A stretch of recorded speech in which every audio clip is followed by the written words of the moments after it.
అన్నలు రోడ్డు మీదకు వచ్చారు. ఏకంగా సచివాలయంలో ముఖ్యమంత్రినే కలిశారు. దేవ్జీ నక్సల్స్ నాయకుడు ఇప్పుడు రివార్డుని 1 కోటికి పెంచాలని కోరారు. 5 ఎకరాల భూమి ఇవ్వమని అడిగారు. ఉద్యోగము, ఉపాధి, ఇల్లు కావాలని కోరారు.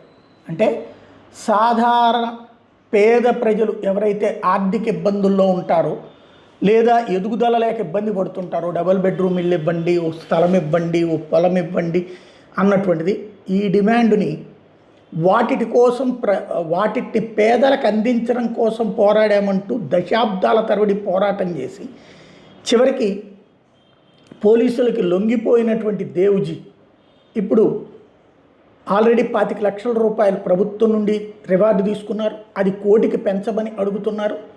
అదే సందర్భంలో 5 ఎకరాల పొలాన్ని అడిగారట, ఇవ్వనని